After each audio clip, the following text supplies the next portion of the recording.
situation s'aggrave chaque jour qui passe. Nous allons donc avoir l'occasion d'en parler ici aujourd'hui. Mais avant cela, nous demandons à Madame la secrétaire générale adjointe Biba de nous conduire dans la prière d'ouverture comme d'habitude. Éternel notre Dieu, nous te rendons grâce en ce moment pour tes bienfaits sans nombre. Et toi, te demander de nous accompagner dans ces combats que nous menons chaque jour pour la libération de notre territoire. Père éternel, nous sommes réunis en ces lieux pour écouter les messages qui nous sera adressé par rapport à la sécurité de notre pays. Et nous impliquons votre présence afin que tu puisses nous aider à prendre des décisions convenables pour sortir de cette issue. Nous te rendons grâce pour la présence de tout un chacun de nous en ces lieux. Et nous te remercions au nom de Jésus, qui est notre Seigneur et Sauveur de gloire. Amen. Amen. Avec destinée pour l'unité du peuple congolais. Avec destinée pour un Congo fort et prospère. Avec destinée c'est possible, c'est possible, c'est possible. Encore.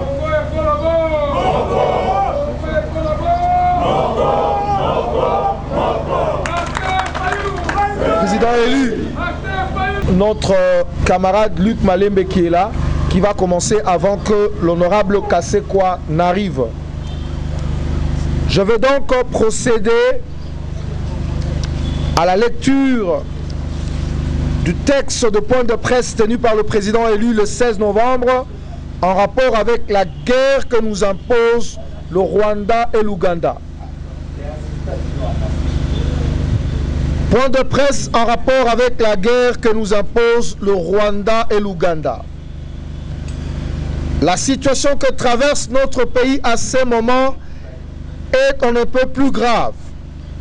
Il y a péril en la demeure et si nous n'y prenons garde, nous risquons d'être le dernier Congolais à avoir vécu en RDC dans ses frontières actuelles. Aujourd'hui, comme hier, les éléments des armées rwandaises et ougandaises, regroupés au sein d'une unité appelée M23, sèment la mort et la désolation dans le Nord Kivu, notamment à Bunagana, Kiwanja, Rutshuru, Rubare, Rumangabo, Rugari. Maintenant, ils avancent vers Goma.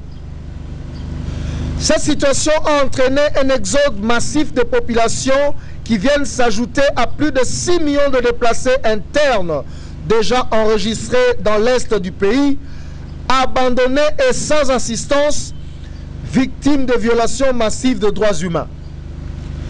Il va sans dire que la RDC souffre de cette situation à partir de la première agression du Rwanda et de l'Ouganda sous le label de l'AFDEL en octobre 1996. Depuis, le président du Rwanda, M. Paul Kagame, s'est érigé en faiseur de différents présidents qui se sont succédés à la tête de la RDC. C'est inacceptable. Les conséquences de la crise de légitimité et des dénis de souveraineté qui en découlent se font sentir aujourd'hui.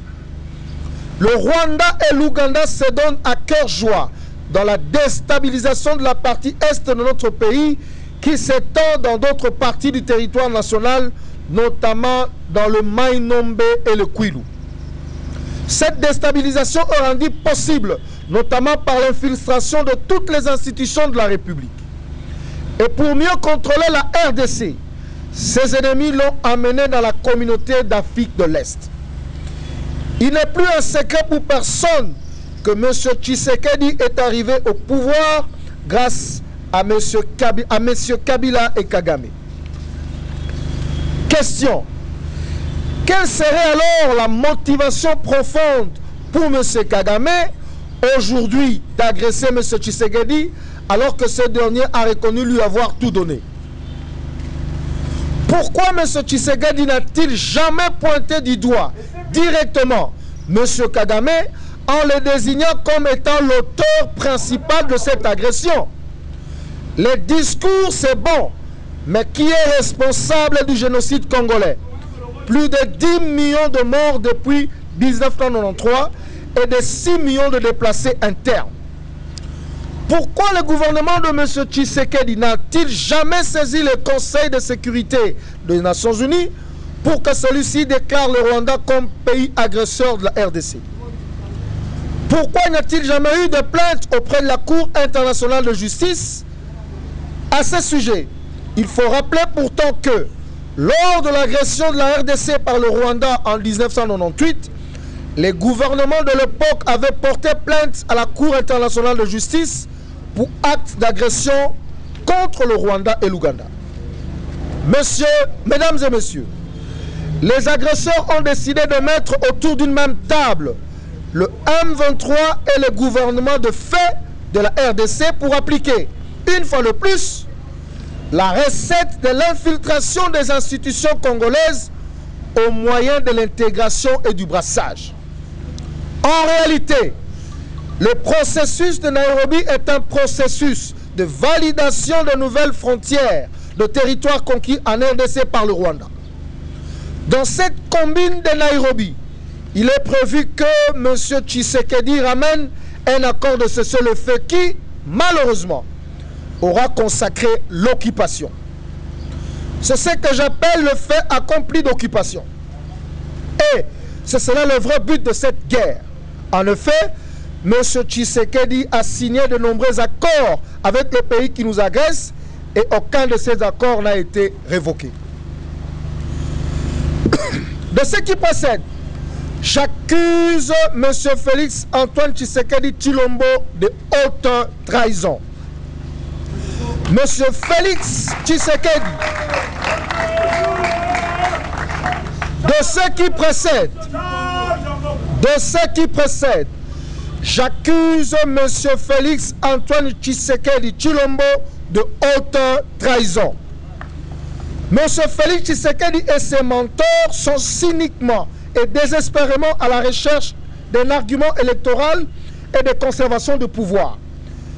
Ayant en effet constaté que M. Félix Tshisekedi ne pourra pas gagner les élections de 2023, ses parrains sont venus à sa rescousse en imposant à la RDC une guerre qu'il devrait gagner à temps voulu afin de lui donner l'occasion de se présenter en sauveur de la population congolaise qui ne jure que par la paix. Il aura ainsi gagné la guerre, mais les territoires conquis par le M23 seront rwandais et le Rwanda aura allongé ses frontières. Le peuple congolais debout s'y opposera avec la dernière énergie. Nous disons que la paix se gagne par les combats et non par une trêve. Nous voulons une paix durable et définitive. Toute paix qui viendrait en dehors de l'implication de notre peuple et de nos forces armées ne pourrait être qu'une paix de façade, comme ce fut le cas avec le CNDP et le M23-1. Le processus de Nairobi obéit au même modus operandi. C'est donc du déjà vu et nous n'en voulons pas. On ne peut pas demander à la RDC de dialoguer avec le M23, encore qu'ils ne sont pas congolais, pendant que le Rwanda refuse de dialoguer avec le FDLR et l'Ouganda avec les ADF. Le Conseil de sécurité des Nations Unies doit formellement condamner le Rwanda et l'Ouganda et leur demander de retirer leurs troupes de la RDC. Cette agression est, en effet, une violation grave de la Charte des Nations Unies. Il faut en outre trouver une solution immédiate dans le sens d'éloigner le FDLR et les ADF de la RDC. Il faut enfin mettre un terme au mandat actuel de la MONUSCO et la remplacer par une nouvelle mission qu'on appellerait ONU-RDC, Opération des Nations Unies en RDC, avec un mandat offensif de rétablissement de la paix et de maintien de l'intégrité territoriale de la RDC. Peuple congolais, cette guerre doit cesser d'être une combine privée entre le sieur Tshisekedi et Kagame. Elle doit devenir l'affaire de tout un chacun. Tout Congolais doit être au combat, conformément à l'article 63 de la Constitution qui dispose que, je cite, « Tout Congolais a le droit et le devoir sacré de défendre le pays et son intégrité territoriale face à une menace ou une agression extérieure.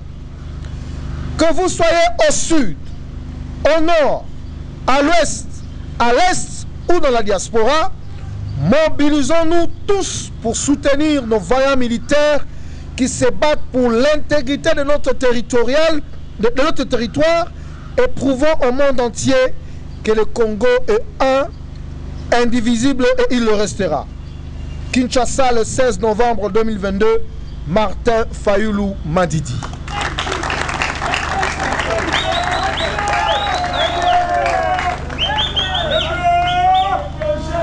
Voilà, je vais devoir passer la parole au secrétaire général.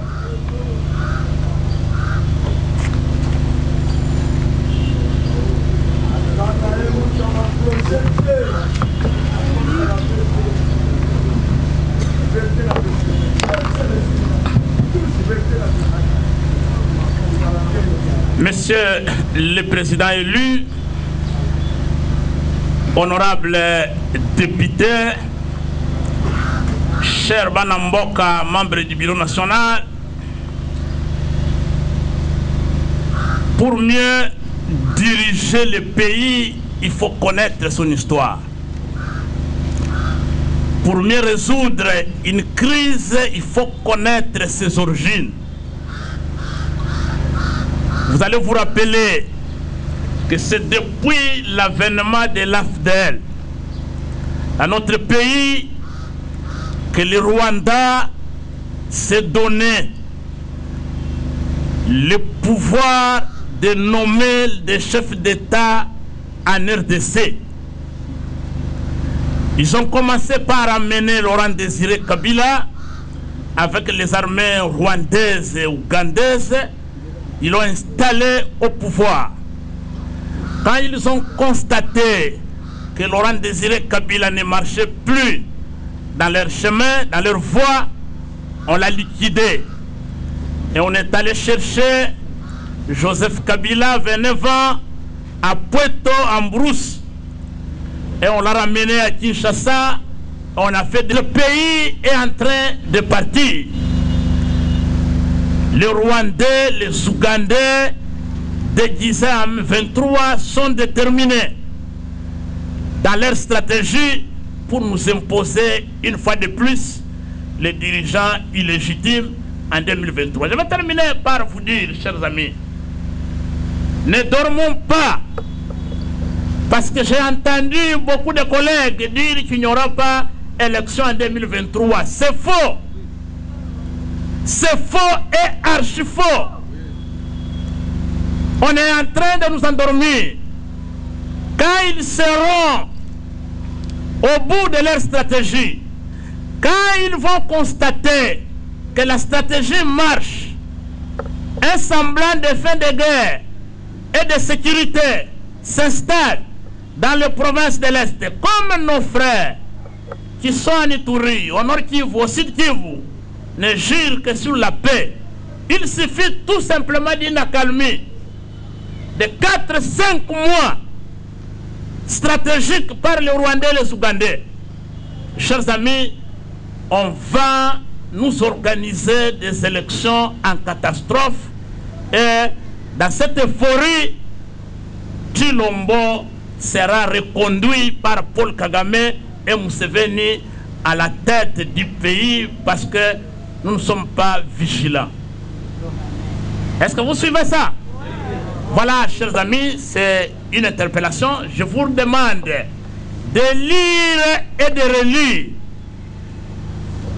le message du président élu. Beaucoup de choses qui sont dites là-bas. Tout ce qui est là-bas va s'accomplir. Et déjà, nous sommes en train de le vivre. La question qu'on se pose, les Rwandais et les Ougandais sont à 20 km de Goma. Mais les 903 militaires kenyans qui sont arrivés, première déclaration de leur commandant en chef, ils ne sont pas venus pour aller combattre les M23 au front. Ils sont là pour protéger l'aéroport de Goma. Est-ce que c'est vraiment correct ça? Mais qu'est-ce qu'ils attendent? L'aéroport de Goma est excentré, un peu à l'écart de la ville. Donc, ils peuvent venir prendre la ville de Goma. Vous êtes à l'aéroport. Et qu'est-ce que vous allez faire si on prend la ville de Goma? Et alors, en ce moment-là, chers amis, ce qui va se faire, c'est quoi? Et c'est écrit dans le message du président élu. Quand les Rwandais vont prendre la ville de Goma, ou même pas, ne pourront même pas prendre la ville de Goma, quand on va monter, on va appliquer leur stratégie de cesser le feu, on va vous dire que la population ne veut plus de la MONUSCO, ce qui est certain, et on va déployer les forces armées des États de l'Afrique centrale, comme de l'Afrique de l'Est plutôt, comme les remplaçants de la MONUSCO, force tampon pour assurer la sécurité et la protection des personnes et des biens dans les territoires jadis occupés par les Rwandais. Ils vont nous dire ça. Mais qui sont ces forces-là? Ce sont les mêmes. Ce sont les mêmes, chers amis.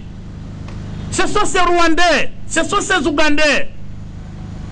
Quand ils sont ensemble, tu ne peux pas différencier. Ça c'est un Ougandais, ça c'est un Rwandais, ça c'est un Kenyan, ça c'est un Burundais. Il n'y a pas de différence. Ils vont se déguiser, ils seront là et ça va être très compliqué pour nous. Très compliqué pour nous. Voilà pourquoi, chers amis, nous devons, comme l'a dit le président élu, nous opposer à ces accords de Nairobi. Nous n'en voulons pas. Nous devons continuer à nous opposer à l'adhésion de la RDC, de cette communauté des États de l'Afrique de l'Est. Nous n'en voulons pas. Quelqu'un m'a dit, qu'est-ce que vous entendez par l'irresponsabilité? J'étais clair. Si vous vous considérez comme père de famille, vous vous considérez comme parent, vous êtes attaqué par un voisin, si vous agresse, et tout d'un coup, vous vous réveillez le matin, vous prenez vos enfants, vous allez les amener dans la maison du voisin agresseur. Est-ce que vous êtes responsable? Tout le monde sait très bien que dans la communauté des États de l'Afrique de l'Est, l'Ouganda et le Rwanda pèsent énormément. Et ce sont les deux pays agresseurs qui ont des visées expansionnistes dans notre pays. Paul Kagame ne jure que d'offrir au Rwanda la province du Nord et du Sud Kivu avant sa mort. Et il enseigne ces notions aux jeunes Rwandais dès l'école maternelle. Que c'est leur terre, le Nord Kivu et le Sud Kivu. Mais vous prenez notre pays, vous allez les faire adhérer à cette communauté dont les acteurs principaux sont les agresseurs de la RDC. Est-ce que peut-on dire que ce monsieur est responsable? Non, nous sommes livrés. Nous sommes livrés à la loi de la sélection naturelle. Et ce n'est pas sérieux. Voilà, chers amis, je vais terminer par là. Lisons et relisons. Nous devons nous documenter, être aguerris et comprendre ces messages-là. Et chaque jour qui passe, quand nous suivons les formations, nous regardons par rapport à l'évolution. Qu'est-ce que le président élu avait dit par rapport à ce qui se passe là-bas? Vous trouverez une évolution, une concordance et vous comprendrez comment vous devez vous comporter. Je vous remercie.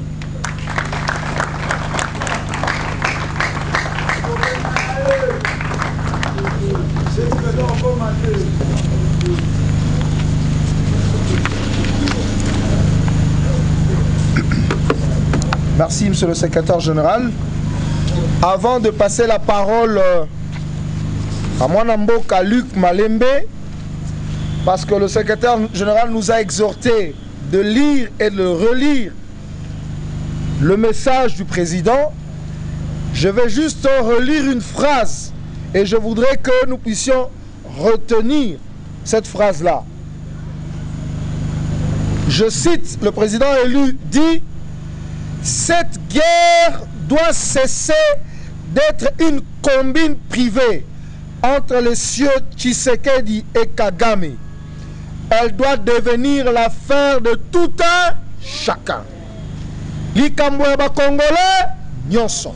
Il s'agit de notre pays et nous devons nous lever pour défendre la terre de nos ancêtres. » Voilà, je vais donc devoir passer la parole à Mwanamboka Luc Malembe pour qu'il nous brosse la situation sécuritaire actuelle au niveau du nord et sud Kivu, mais aussi à l'Ituri. Camarades, vous avez la parole. L'agression de notre pays par le Rwanda.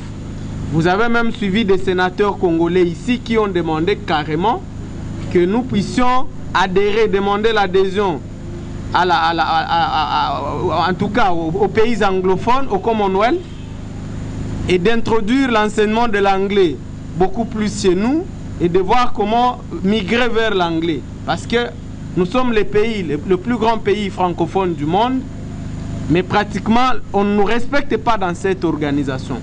Vous avez suivi le président Macron de la France qui demande un retrait progressif des rebelles du M23. Nous ne les appelons pas des rebelles, des Rwandais et des Ougandais du M23.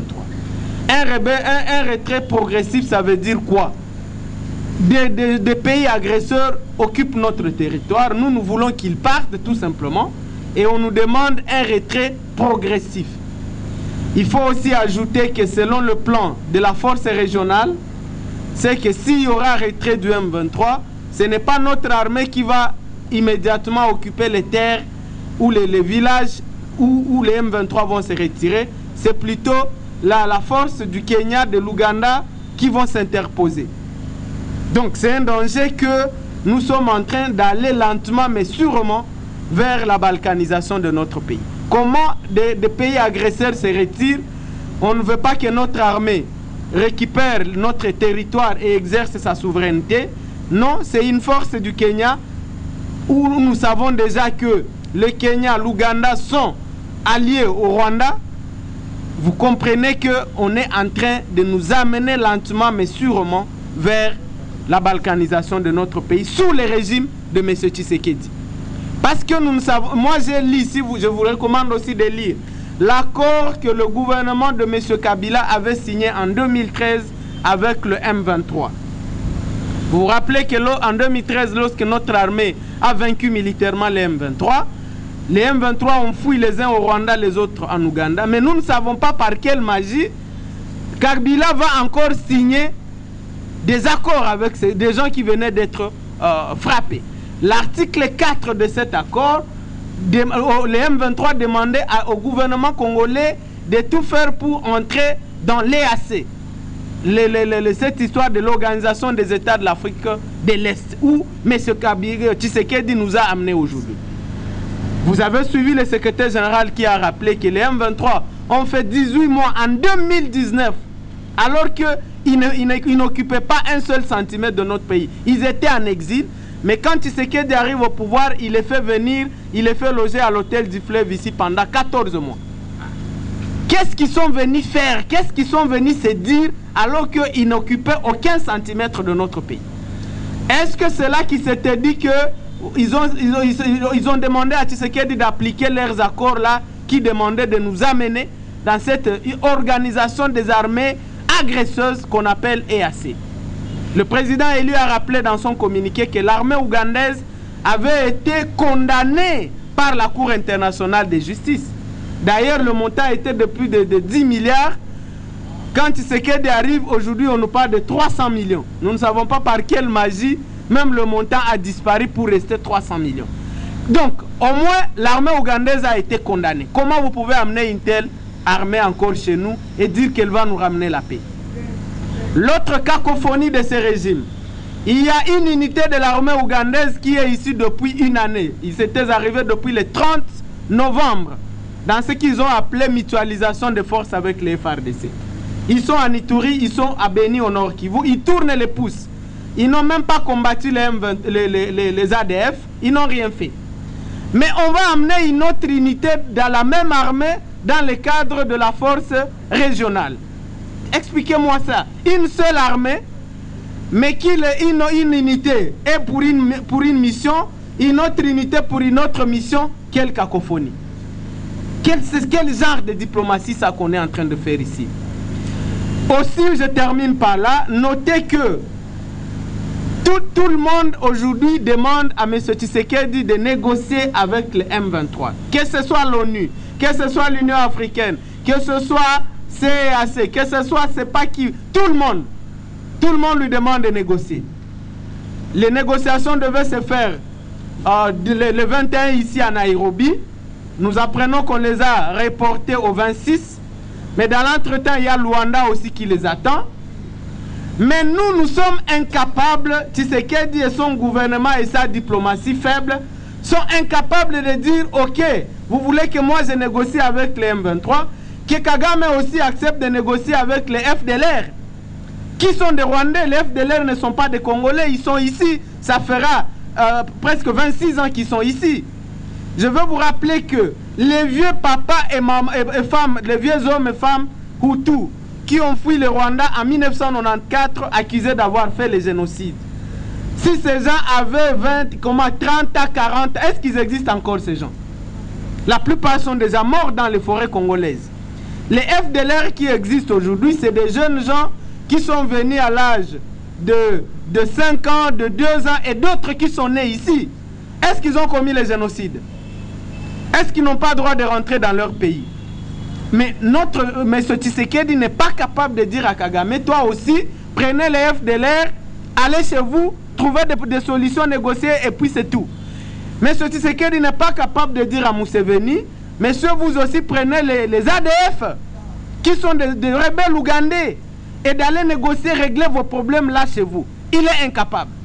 Il n'y a que nous à qui on demande de négocier avec des étrangers, des Rwandais et des Ougandais, de les intégrer encore dans notre armée, d'infiltrer davantage notre armée, de leur donner des postes dans le gouvernement, de leur donner des postes dans tous les services de l'État, dans les renseignements militaires et civils, et de nous affaiblir indéfiniment. Il n'y a que nous à qui on demande ça. Mais nous n'avons pas de diplomatie pour dire, vous aussi négociez avec vos rebelles qui sont chez nous. Nous sommes incapables. Donc voilà pourquoi le message du président Eli est très important. Lorsqu'il dit que cette guerre est artificielle, il faut vraiment noter ce terme. Cette guerre, c'est M. Tshisekedi et ses amis Kagame, Museveni qui ont créé ça. Aujourd'hui, c'est des femmes et des enfants innocents qui payent le prix.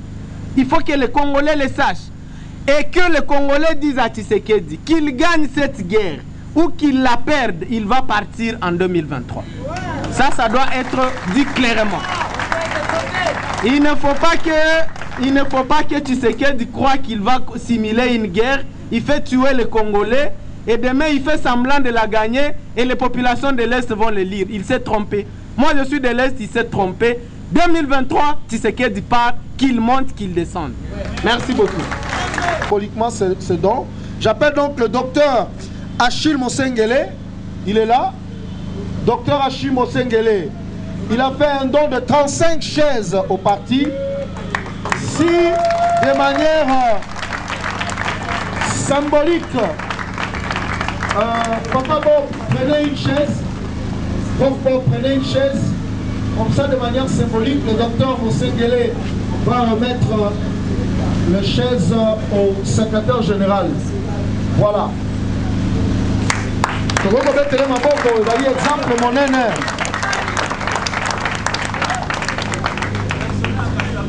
Voilà, le président élu va le remercier. Merci beaucoup.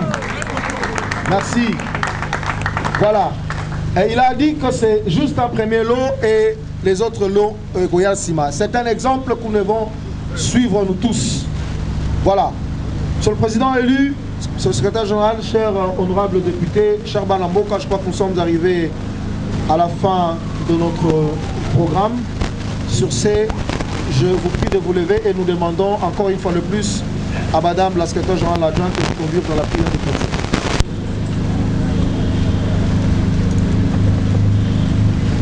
Nous te remercions, Père éternel, pour ces moments passés ensemble sous ta protection et recommandons le retour de tout un chacun sous ta main puissante et que tu assures la sécurité pour ceux qui vont se déplacer dans les transports. Merci Père Céleste pour tout, au nom de Jésus notre Seigneur. Amen. Merci. Congo et Kolobo. Congo et Kolobo. Congo et Kolobo. Martin Fayulu. Président élu.